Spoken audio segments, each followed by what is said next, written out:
शुरू किया जाए। हम सब अभी पढ़ेंगे, है ना, यहाँ पे चैप्टर शुरू होगा बहुपद, ठीक है। हम सब अभी 1.1 से लेकर के 1.4 तक हम सब पूरे चैप्टर को पढ़ चुके हैं। अब हम सब अध्याय 2 शुरू करेंगे और अध्याय 2 में हम सबको पढ़ना है बहुपद के बारे में, ठीक है। तो पहले चैप्टर शुरू करने से पहले कुछ बातें आपको जानना पड़ेगा कि बहुपद क्या होता है, बहुपद किसे कहते हैं, ठीक है। और बहुपद में, है ना, बहुपद में कौन एक बहुपद होता है, कौन द्विघात बहुपद होता है, ठीक है। उसके बारे में पढ़ेंगे हम सब। फिर पढ़ेंगे एक पदी बहुपद, द्विपदी बहुपद, ये बातें हो जाती है। तो बहुपद समझने से पहले, यानी पोलिनोमियल को समझने से पहले कुछ बातें को आपको समझना पड़ेगा, ठीक है। सुनिए ध्यान से। यदि हम ऐसे पहले भी आपको पढ़ा चुके हैं बहुपद के बारे में, है ना, वीडियो पार्ट 1, 2 करके डाला हुआ है। फिर देखिए शुरू तरीका से हम सब शुरू करते हैं बहुपद क्या होता है। बहुपद में यदि हम बात करें तो सबसे पहले तो बहुपद समझने से पहले आपको क्या समझना पड़ेगा, पूर्ण संख्या के बारे में जानना होगा, ठीक है, कि पूर्ण संख्या क्या होता है। तो अब जानते हैं कि जो शुरू 0 से हो हम सब उसे क्या कहेंगे, पूर्ण संख्या कहते हैं, ठीक है जी। ये तो हो गया पूर्ण संख्या के बारे में। पूर्ण संख्या के बाद शुरू करना है बहुपद में समझना पड़ेगा चर संख्या के बारे में, ठीक है। चर क्या होता है वो जानिए। हमने बहुत बार पढ़ चुका है कि चर क्या होता है, ठीक है। तो चर संख्या क्या है, एक वैसा संख्या, यानी चर हम कह सकते हैं क्या है कि चर एक वैसा राशि है जिसका मान बदलते रहता है ना, उसे क्या कहते हैं, चर कहते हैं, ठीक है। वेरिएबल क्या है, तो वैसा राशि जिसका हमेशा मान बदलते रहता है उसे क्या कहेंगे, चर राशि कहते हैं। फॉर एग्जाम्पल देखिए, तो मैथ में जो चर संख्या होता है ना, वो होता है एक्स, वाई, जेड, ए, बी, कुछ भी, फॉर एग्जाम्पल, ठीक है। यानी मैथमेटिकल में, ठीक है, जितना भी अल्फ़ाबेटिकल्स लेटर हैं वो सभी के सभी क्या होता है, चर होता है, ठीक है। जितना भी मैथ में अल्फ़ाबेटिकल लेटर्स हैं वो सब क्या कहलाएगा, चर कहलाता है। जैसे देखिए, मान लीजिए ना कि अब कोई सवाल बनाए और उसका एक्स का मान कितना आ गया, 4। तो कोई निश्चित क्या है कि हर सवाल में, हर क्वेश्चन में एक्स का मान 4 ही आएगा, नहीं आ सकता है, कहीं पर कुछ भी आ सकता है, कहीं पर कुछ, है ना।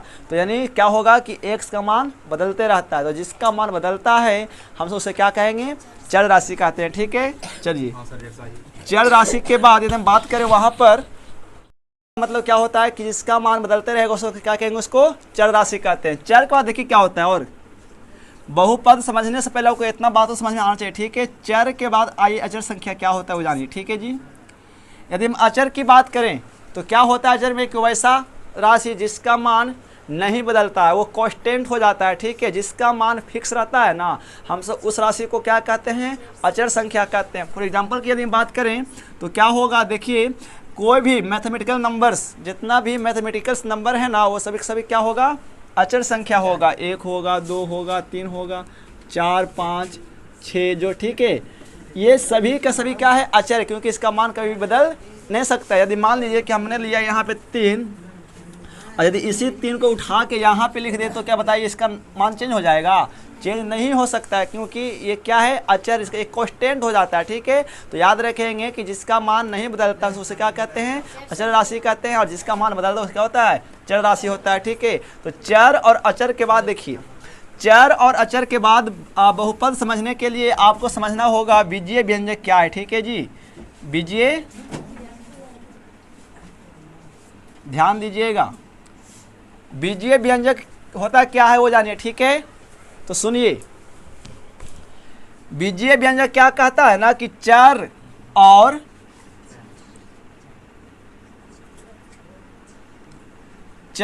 अचर राशि को, ठीक है, चर और अचर राशि को जोड़ के रूप में, घटाव के रूप में, गुणा के रूप में या भागा के रूप में, ठीक है। चर और अचर राशि को जोड़, गुना, घटा, भागा के रूप में, है ना, यदि लिख दिया जाए, है ना, में एक साथ लिख देने से या लिखा जाए, है ना, लिखा जाए तो हम सब उसे क्या कहते हैं, उसे हम सब क्या कहेंगे, बीजीय व्यंजक कहते हैं, ठीक है। हम उसे क्या कहेंगे, बीजीय व्यंजक कहते हैं। तो चर और अचर राशि को, है ना, जोड़, घटाव गुना भागा आदि के रूप में एक साथ लिखा जाए तो हम सब उसे क्या कहेंगे, बीजीय व्यंजक कहते हैं।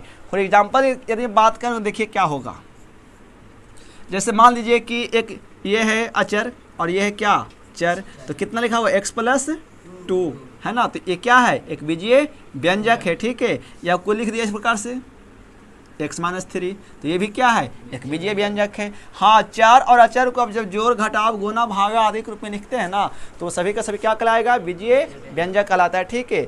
अब बीजीय व्यंजक के बाद जो आपको पढ़ना है वो पढ़ना है बहुपद के बारे में, ठीक है। सुनिए, कुछ कहने का अर्थ क्या है कि सभी बीजीय व्यंजक बहुपद नहीं होता है, ठीक है। यानी हम सब अब यदि बहुपद की बात करें, ठीक है, यदि हम सब अब बहुपद की बात करें तो बहुपद क्या होगा वो जानिए। हम सब शुरू किए हैं यहाँ पे बहुपद चैप्टर, इसीलिए आपको पूरी जानकारी कम से कम सीखना पड़ेगा, तभी आप इस पाठ को समझ में आएंगे, ठीक है। यदि अब हम बीजीय व्यंजक के बाद बात करें बहुपद के बारे में, ठीक है, किसको, कि बहुपद किसको कहेंगे सर, ठीक है। तो सुनिए, वैसा बीजीय व्यंजक है ना, वैसा बीजीय व्यंजक जिसके चर राशि पर घात एक पूर्ण संख्या के रूप में हो, वह बीजीय व्यंजक क्या कहलाएगा, एक बहुपद कहलाता है, ठीक है। वैसा बीजीय व्यंजक जिसके चर राशि पर घात यानी पावर एक पूर्ण संख्या के रूप में हो, वह बीजीय व्यंजक क्या कहलाता है, बहुपद कहलाता है। फॉर एग्जाम्पल की यदि बात करें तो क्या कह सकते हैं, देखिए जैसे हम लिखे x+2, ठीक है, x+2, तो क्या यह बीजीय व्यंजक एक बहुपद है। तो बहुपद देखने के लिए कहाँ देखना है, चर राशि पर पावर देखना है कि पावर एक पूर्ण संख्या के रूप में है कि नहीं है। तो देखिए, तो हमने यहाँ क्या लिखा था, x+2, तो क्या x+2 पर x कितना, x पर पावर कितना है, कुछ नहीं, तो कितना, पावर 1, तो क्या एक पूर्ण संख्या है कि नहीं है। तो इसका मतलब क्या है कि x+2 एक क्या, एक बहुपद होना चाहिए, ठीक है। कोई लिखा 4x+3, तो क्या 4x+3 एक बहुपद है कि नहीं, तो है, एक बहुपद है। क्यों बहुपद है, क्योंकि चर राशि पर आपको देखना होता है कि जो पावर होगा वो पावर पूर्ण संख्या के रूप में है या नहीं है। जब पावर कितना है, 1 है, कुछ ना तो पावर 1 है ना, इसका मतलब क्या, ये बहुपद है। अब कोई ऐसे लिख दिया इस प्रकार से, तो क्या ये बहुपद है, हाँ ये भी बहुपद है ना। लेकिन कोई ऐसा लिख दे, मान लीजिए, तो क्या यह बीजीय व्यंजक बहुपद है, नहीं है, क्योंकि x पर जो पावर होगा वो रूट है ना। यदि आप इसको क्या करेंगे तो लिखेंगे ऐसे करके, इसको रूट का मान कितना, 1/2 + 2, तो क्या चर पर जो पावर 1/2 है एक पूर्ण संख्या है, नहीं है, पूर्ण संख्या है, पॉइंट में आ जाएगा, देखिए कितना आ जाएगा, 0.5, तो क्या एक पूर्ण संख्या है, नहीं है। इसका मतलब क्या होगा कि इस प्रकार के जो बीजीय व्यंजक होंगे वो बहुपद नहीं हो सकता, ठीक है। यानी आपने क्या समझा कि सभी बीजीय व्यंजक बहुपद नहीं हो सकता है, लेकिन सभी बहुपद बीजीय व्यंजक हो सकता है, ठीक है। तो वैसा बीजीय व्यंजक जिसके चर राशि पर पावर यदि एक पूर्ण संख्या के रूप में हो, तो वह बीजीय व्यंजक क्या कहलाता है, बहुपद कहलाता है, ठीक है। हमने यहाँ तक समझा बहुपद के बारे में, बहुपद क्या होता है, ठीक है। चलिए आइए समझते हैं बहुपद के बाद हम सब समझते हैं गुणक के बारे में कि गुणक क्या होता है सर, ठीक है। यदि हम बहुपद की बात करें तो इसके बाद हम सबको समझना चाहिए गुणक क्या होता है, ठीक है। गुणक क्या होता है वो समझिए, गुणक के बारे में। तो सुनिए, गुणक का मतलब क्या होता है ना कि जब चर और अचर में, है ना, चर और अचर को सब जब आप एक साथ गुणा करते हैं ना, तो वह अचर संख्या चर का क्या कहलाता है, गुणक कहलाता है। जैसे देखिए, मान लीजिए कि कोई लिखा कितना 4 × x, तो कितना आया 4x आया। तो ये देखिए ना कि चर संख्या के साथ जो अचर संख्या कितना है, 4 है, और गुणा में ना होता है। यानी इसका मतलब क्या है कि जो चार संख्या है ना वो x का क्या है, गुणक है, कितना है, गुणक है। या फिर देखिए कोई ऐसा लिख दिया, मान लीजिए, ठीक है। ये बताएंगे फिर बहुपद कितना प्रकार का होता है, तो बात की बात है, समझिए ध्यान से कि आपको इसमें बोला गया कि बताइए, है ना, गुणक चर संख्या का आप क्या करें, गुणक बताएं। तो देखिए, तो इसमें चर संख्या क्या गो, 2 गो, यहाँ x और ये y, तो देखिए तो x का गुणक कितना 2, यानी x के साथ गुणक कितना से है 2 से, तो कितना होगा 2 होगा गुणक इसका। यहाँ देखिए y के साथ गुणक कितना है 3, तो 3 क्या है y का एक गुणक कहलाता है। ठीक है, तो ये होता है चर और अचर को जब आपस में गुणा करते हैं तो वह अचर संख्या चर का क्या कहलाता है, एक गुणक कहलाता है। ठीक है, ये होता है यहाँ से गुणक के बारे में। और यदि गुणक के बाद की बात करें तो समझिए ध्यान से,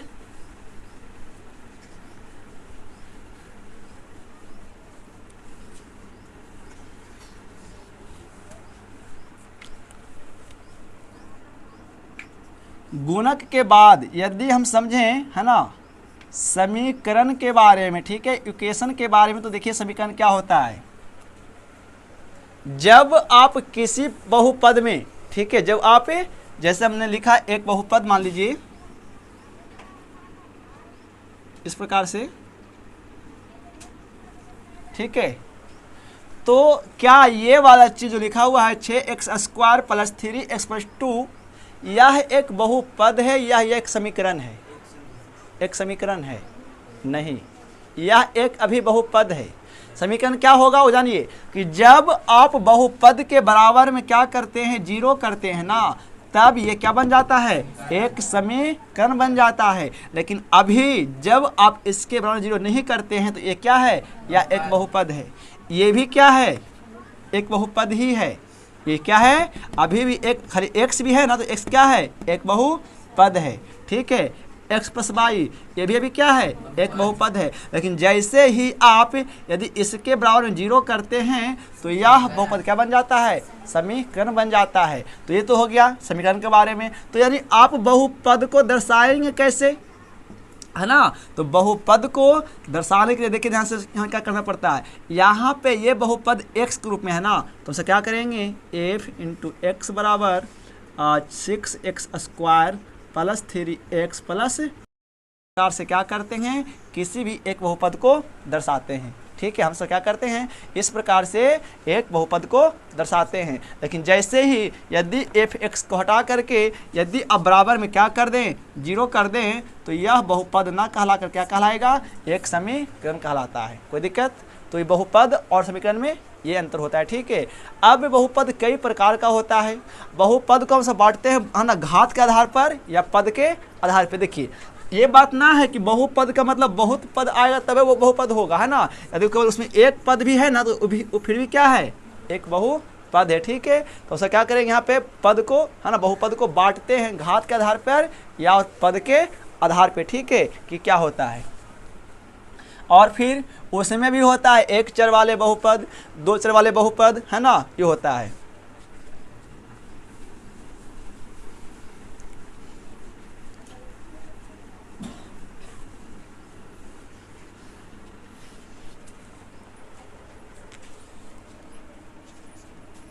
यदि हम से यहाँ पर बात करें तो ध्यान से देखिए,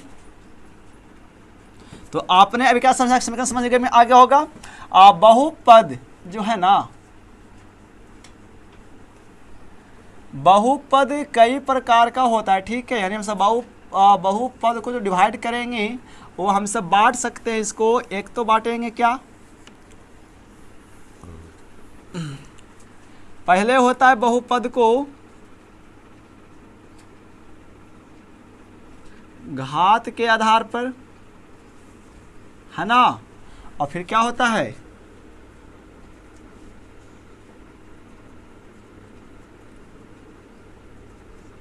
पद के आधार पे। ठीक है, यदि हम घात के आधार पर बात करें तो घात के आधार पर जो बहुपद होता है पहला क्या होता है पता है, पहला है रैखिक बहुपद। क्या, हाँ, पहला होता है रैखिक बहुपद, दूसरा होता है द्विघात बहुपद, है ना, द्विघात बहुपद, फिर क्या होता है त्रिघात बहुपद। इसी प्रकार से वो चलते रहता है। ठीक है जी, यदि हम पद के आधार पर बोलें तो पहले समझिए कि पद का मतलब सर ये क्या है। हमने लिखा यहाँ पे 2x + 3, है ना, इस प्रकार से करके। तो देखिए इसमें कुल कितना पद है, इसमें कुल 2 पद है। एक पद और एक दो पद, है ना। तो ये होता है पद के आधार पर, ठीक है। और घात का मतलब क्या होता है, ऊपर पावर, है ना। चर संख्या पर पावर कितना है, एक पावर है। तो जिस चर संख्या पर एक पद हो एक घात होगा वो क्या कहलाएगा, रैखिक बहुपद। जिस चर संख्या पर दो घात होगा वो द्विघात बहुपद कहलाएगा। और जिस चर संख्या पर पावर 3 हो वो क्या कहलाएगा, त्रिघात बहुपद कहलाएगा, ठीक है। तो पद के आधार पर भी होते हैं, देखिए पहला होता है एक पदी बहुपद, है ना, एक पदी बहुपद। दूसरा होता है द्विपदी बहुपद, द्विपदी बहुपद। फिर होता है त्रिपदी बहुपद। इस प्रकार से वो होता रहता है, ठीक है। रैखिक बहुपद क्या है, द्विघात बहुपद क्या है, त्रिघात बहुपद क्या है, ये होता है। और जब पद की बात करें तो एक पदी क्या होता है, द्विपदी क्या, त्रिपदी क्या होता है, ये सब होता है, ठीक है। तो इसको इतना लिखिए, फिर आगे बढ़ते हैं, सब देखेंगे, है ना। पूरे इस सब लिखावे याद करके पूरा इतना, चर क्या अचर क्या उसको लिखावे जी। तो यह जानता है बाहर में क्या होता है, बाहर में क्या होता है कि ऐसे आप बोल रहे होंगे और आपको नोट करना पड़ता है अपने, आप नहीं ना बोलेंगे कि हाँ नोट करिए।